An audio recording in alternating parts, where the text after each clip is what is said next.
But yeah, very excited to get into game week. I think our players, especially, right, just a chance to play and compete against somebody else in spring ball through fall camp. It's what everybody goes through. We're just in week 0, so we're getting a little bit earlier than everybody else. Really excited for our players, our coaches, but just Illinois football in general, which obviously includes the University of Illinois, the Champaign-Urbana community, all of our fans and alumni. There's a really good buzz going with our players. Buzz doesn't necessarily equate to wins, right? But I do like the excitement, the energy, just the general feel of what our guys are doing. There's so many little indicators for me as a head coach. A year ago, you guys had asked me, how do you feel? Different from the spring, and there's definitely just been a consistent evolution to get to where we are right now. And I couldn't be more excited. I've been doing this for quite a while as a head coach. I believe I'm going into my 14th year, and just to see what I've seen happen since last fall when we got done, through the portal process, through spring ball, through fall camp now, and to get into game week, there's been a time when I've been more excited. I'm talking after a Big Ten championship and projections to win one. This group of guys is very special, and I think it's going to be one of those type of years. You know what? I've been very we got a Medwood podium. Just met with the docs yesterday. Have been very impressed with not just our overall health, but just our ability to handle the moments that have popped up. Had a couple soft tissues, had a couple guys with concussion systems that worked their way through it. But T-Raw was really the only guy that came into camp limited. Sean Miller was limited, but he got cleared. He took a couple pops, direct hits on that shoulder during scrimmaging, so we're 100% sitting on ready. There's a couple guys that are soft tissue that I think will be cleared by midweek, but for the most part, we're overall very healthy. The starting quarterback position. It took 2 questions. I know who the starting quarterback is. The starting quarterback knows who the starting quarterback is, and our team knows that, right? I think our guys understand the value of these first games, what it allows us to do. I think we learned it last year firsthand, that sometimes to show up on game day and let everybody see the University of Illinois unfolded for the first time in reality is a good thing, so we'll kind of stick to that messaging. But I would say the 2 top candidates I've been around Art for obviously a full season now. I think the concerns that we had going in the first place when I told Art that we were going to go after a quarterback that was going to be a portal quarterback, I'm very upfront with our players. I think one of the things I greatly respect is the relationship that I have with our players of being honest, full throttle. And I told him, specifically about Tommy, right? And Art's reaction then is the same that it is right now today. I think he wants Illinois to be successful. He obviously has individual dreams and goals, but those two have built a relationship that I've seen a lot of good quarterback relationships. Those two are, as you know, they're kind of unique, different people, right? From the same area of the country and all that, but 2 kind of different guys, but they get along extremely well. To watch their interaction during practice, to see them, hear them compete is awesome. And I would say both of them, obviously I've known Tommy less, but both of them are playing as good a football right now today as I've ever seen either one of them play. Yeah, Luke, by NCAA rules, we took him out of the 110, and same way with Donovan Leary. It's just kind of standard process when a guy can't participate. So we could go back to full roster on Saturday of 118 players, so we're at full roster. Luke, last night was kind of a modified early down practice, but it was 12 periods, and he was there the whole time. Didn't have any problems, didn't have any issues. I think the combination of Luke, Tip, and the other guy that's had a really good camp is Mike Marquez. I'm excited to see that tight end group because all 3 of those guys are a little bit different. And you throw in Griffin Moore, who's playing really good football. Griffin had a kind of an uptick about week 3 of fall camp, and he has been riding a rodeo that's been pretty good. I told him whatever you're sleeping in, whatever you're eating for breakfast, stay with that because it's running in the right direction. So I'm excited to see all those guys. And then I think Henry Boyer will play for us at tight end as well this year. Oh, yeah.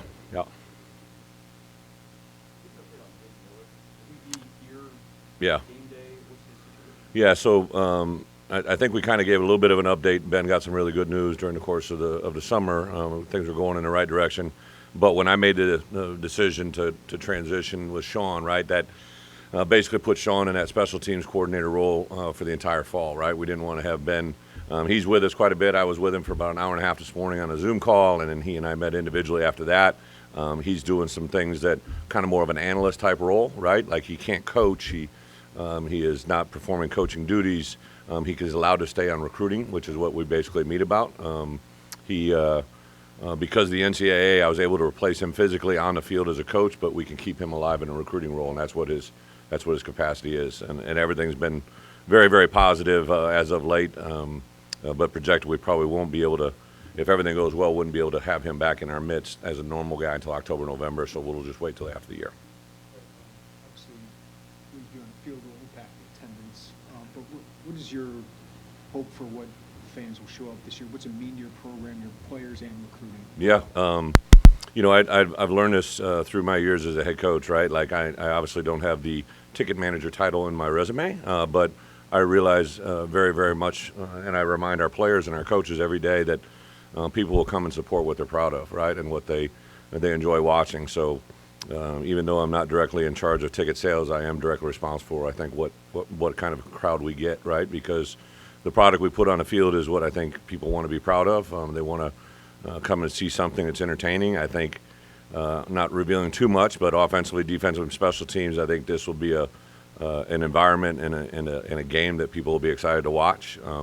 I think we got some dynamic skill players offensively. Every rule that comes down the pipe now is designed to make more plays happen offensively and allow people to score more points. I'm a former defensive guy that says that with a grin, but I think part of the reason I like this team is I like watching them compete. I like watching them play, and I think that can be a direct indicator to our ticket sales, really. And I've talked to numerous groups. I literally just had a Zoom call with some great supporters that are hugely responsible, from the way our building is built to the rooms that are in it, and several other things in the athletic department.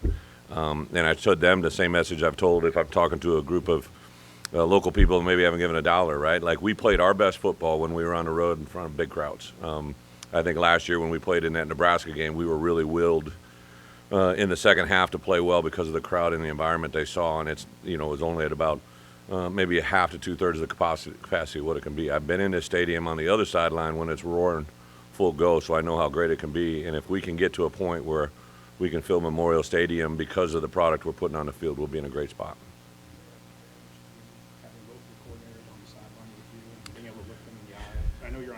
Yeah, no, I think there's tremendous value in the two coordinators because of who they are. They both want to be down on the field, which I'm fine with. I don't have any issues with guys being up or down. I was a coordinator that was always on the field because I wanted to see the look in their eye, to your point, our players. Ryan has, I've watched him in action as a coordinator. I was really impressed with Ryan before the season, but I really became overly impressed, when I saw him on game day. Handle the highs and handle the lows. His reaction and demeanor to his players and his coaches is extraordinary. I'm fortunate you guys haven't seen it. I've been with Barry on game day. I'm sure he gave a couple dry one-liners in the press conference as well. He's a very stoic, very, very measured guy. Like, I know he seems carefree, but there isn't anything that Barry Lunny says or does that hasn't been thought of, right? Like, he's a very calculated person. When you get a chance to meet his dad, like, he is a great representation of what he's grown and been bred, to be in this world. And those two guys, and I tell you, Sean, I'm really excited. I know you guys don't know a lot about him, but Sean and I would say over the last month have really spent a lot of time together. I'm excited to see what special teams brings us. He's instilled a lot of confidence, I think, in both our kickers and our return game for sure. So excited for that product to hit the field as well.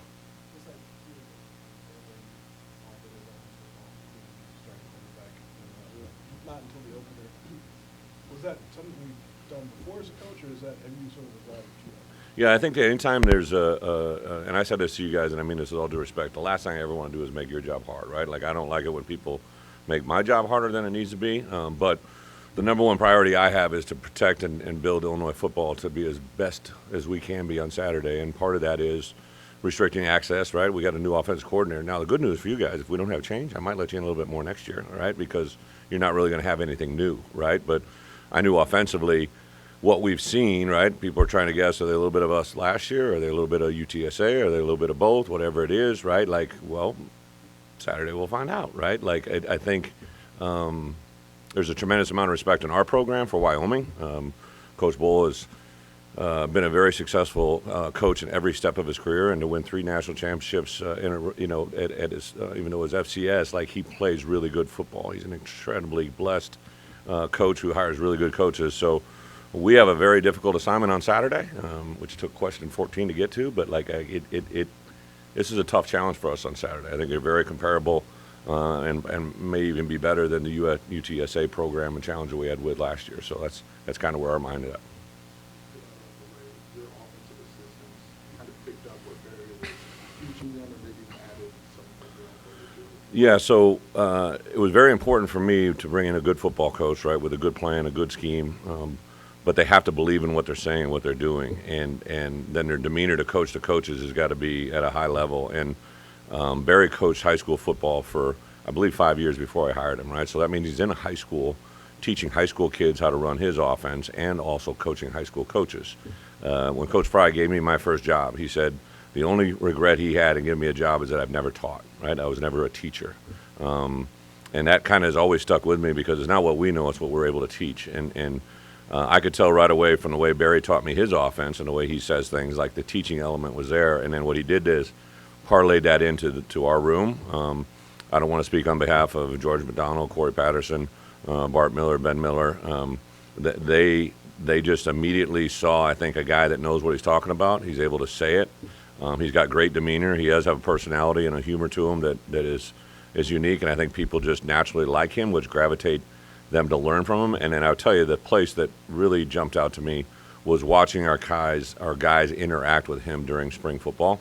The detail that they played to, that he asked of, the questions they asked, it just gave me an indication of that he was reaching them on a lot higher level than we've been able to do. Wyoming, you mentioned challenges. Yeah.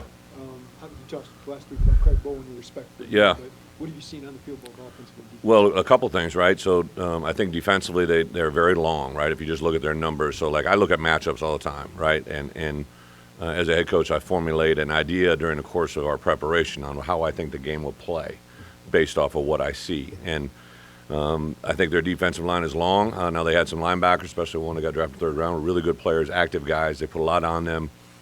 They've had transfer and turnover, so a lot of it out, but also a lot of it in. So I've had to evaluate players that are playing in other schemes to see how they'll fit into what they're doing. I think offensively, there is some carryover to kind of what we do, but in their system, their quarterback kind of drives the whole thing, and their biggest challenge that I don't know as of right now is who their quarterback is, right? And I know they know it right now, but that's going to be the biggest thing for us to unfold on Saturday is defensively, how are they going to play, what's going to be the emphasis, who their playmakers, and then special teams I think will be kind of a continuation, but you don't know who their return guy is going to be and, how that's going to play in a kicking game. In game week, how do you, like for the first game, how do you go about naming other starters? I mean, everyone wants Yeah. to quarterback, but depth chart, you put it up, you do a team meeting saying, hey, that offensive guard this week, we're going with these guys. Yeah. Individually, how do you do that? Yeah, Robert, great question. I think I know I say this, and you guys probably take me for what I'm saying, or you may say, he's just kind of full of it, right? But, like, I treat all positions the same, right? Like, yes, I'm not unveiling QB1, but I'm also not unveiling who our starting Mike backer is, right? We got 3 linebackers who are good players, right? C.J. Hart, D'Arcangelo, and Tariq Barnes. All 3 of those guys, in my opinion, are starting linebackers, but only 2 of them are going to start, and that'll happen on Saturday. They know who they are. They know what they're going to do, but that's just kind of how we're laid out. At corner, same deal. You know the people that are involved in those things, but who the 2 starting corners, you probably think Spoon's going to be one, but you may not know the other one. So I don't see the advantage of letting that be known before Saturday. After that, it's kind of a little bit more out there moving forward, but it's nothing more than that. I do think I told our players specifically in a meeting, I'll take you in our meeting room. I mean, I'll let you practice, I'll take you in our meeting room, all right? So I told our guys yesterday, all right, from this point forward, although we practiced a little Wyoming the last 2 weeks, today when we call our number 1 offense, those 11 guys going out in 12 personnel, that's their starting 12. That's as we see it now. Now, it could change before Saturday, but I want them to know who it is. I want the right guard to know who's playing next to him at right tackle. I want the center to know who his 2 guards are going to be. And I, went on to the defense side, and I also said, you know what, there's going to be a starting left guard on our look team who's going to emulate Wyoming. So our starter at left guard on offense has got to be just as well this week, all right, as our look team guy, because that's going to give us a chance for our defense to have success. And I gave the example, right? Last year, I named Brandon Peters the quarterback during the start of the week, right? And he knew he was a starter. Art knew he was the backup. But what no one knew is midway through the first quarter, we were going to remove Bart or BP for X number of games due to a shoulder injury. But because Art Sitkowski prepared in a way to give us a chance to have success, we went on to win that football game because of Art's demeanor during the course of the week. Fast forward to Penn State, BP is the backup quarterback. Art's our starting quarterback. Gets us into, I believe, our third or fourth overtime. Breaks his hand, his wrist. And the backup quarterback, who now is Brandon Peters, who prepared and did everything we asked him to do during the course of the week, came in and won the game for us as a backup quarterback. Two different occasions, two complete flips, but it's really the same scenario. So I really challenged our number twos and our look guys, right? If you take this week off, right, we'll be off on Saturday. And I really, really want to stress that because I thought Kendall Smith gave a talk to our team, and he talked about the journey he's been on, right, to be a practice player for 3-4 years. Literally last year was the first time he wasn't a practice player, got his opportunities on the field, and then this year he's projected to be a starter. And in reality of it, last year when I saw him making plays on special teams and during look period practices, I would say to Ryan, like, hey, how can we get Kendall involved? And that led us to where we are today. So there's a lot of different storylines out there. They're not always just he doesn't want to announce a starter. It's what I'm doing I think is best to help our team prepare for win. How different is it to have Coach Snyder being a former punter? It's a great question. I think I always say this, right? Barry Lunny played quarterback, right? So I think he has a perspective to that position is very unique. Most quarterback coaches that I've been around were also usually former quarterbacks. The same thing carries into now with Sean Snyder. He was a tremendous punter. He was also a kicker. He's been involved with special teams as a player, as a coach. So to have that perspective is very unique. And if you really truly look at special teams coordinators across the country, there's actually a very few amount of them that are actually former specialists. So I think it's a great perspective for what he can do. Especially, I think if you interview Hugh Roberson, he would tell you that Sean's been a tremendous asset for him and his kicking skills. Do you like the new rule on getting to appeal targeting call? I do. I still think it needs to be tempered, right? So I love this because the targeting rule actually came about when I was on the rules committee, and I was involved in like 2 to 3 years of discussions before it actually became a rule. And our main mission, if you interview Steve Shaw, right now, who's the director of officiating for the entire country, the number one reason we wanted to install a targeting rule was to change the demeanor and attitude of our current game, right? To take kids and teach them that their helmet shouldn't be involved in the way that it was being not only maybe taught, but also being used. And I don't think there's anybody in college football right now that's been in college football the last 5 years that can tell you that targeting rule has not changed the demeanor of our players. It's a safer game. I think players are conscientious, aware of it. We had 3 situations during one scrimmage where one was called, but another 2 were close, and I literally taught our players on those plays, right? You think about Sidney Brown, like he's a very aggressive, powerful, physical player. I don't recall him last year being targeted, getting a target call once. And some of them were looked at, right? I remember the hit against the Purdue tight end. There was a play, I think maybe UTSA or Maryland, where his receiver coming across the middle, and he's learned, I give Ryan a lot of credit, he's learned to teach our players how to keep their head out of the game, which the number one thing is safety. Josh has afforded us an opportunity. We have customized helmets for every player on our roster now. We do everything we can to protect their safety. Because of who they are, it's also huge in recruiting, and I think anything that modifies the targeting rule, the one issue I have is the unintentional targeting. There's targeting that happens on purpose, right? Like kids do it and they know it, but it's the unintentional targeting that removes a kid from a game that I still have a hard time removing someone because there's only 12 guaranteed opportunities, right? Like our game is so limited in the number of opportunities they get that I feel bad when a kid, puts himself in a situation and maybe the targeting occurred, but he didn't go into the play with the idea to do that, right? It was just kind of a bam, bam, and they called it. That's the one I struggle with. Preaching to the team that a lot of plays kind of come to them, don't try to force anything, especially in week 1. How difficult is that to get that kind of through their mind when all the jitters are hitting them? Yeah, I think what Ryan is kind of referencing, and I don't want to speak on his behalf, but what we talk about all the time is everybody just to do their job, right? So sometimes on defense you may have a a call that puts a lot of pressure on one player to execute that call, he may not get rewarded for it. Like it's forcing for us when we bring pressure, I always say, okay, when pressure comes, make it stay there, right? So even though pressure might be coming from the right, it's that left end that has to maintain the leverage to make sure the pressure works. And that's not really exciting, but he's got to do his job. So I think that's what he was kind of referring to a lot of times, especially defensively. For you to do well, sometimes it's doing something you don't like to do or you don't get rewarded for, but when your time comes, shine. And Ryan has an uncanny way of explaining that to our guys. Yeah. With the rules being what they are now, are your GAs allowed to be on the field on Saturday and have direct one-on-one communication with the You need a rules book to figure out. So our 4 GAs are basically accountable coaches, right? So they're allowed to be on the field. They can give instructions during the course of the week. And then when they're on game day, they're allowed to be in the booth, on the field, GA'd, mic'd up. There's a few exceptions. There's even a bonus headset where we can assign it to someone, but they have to be within a certain age group. Like there's all these like crazy rules. I can promise you we are going to be NCAA compliant.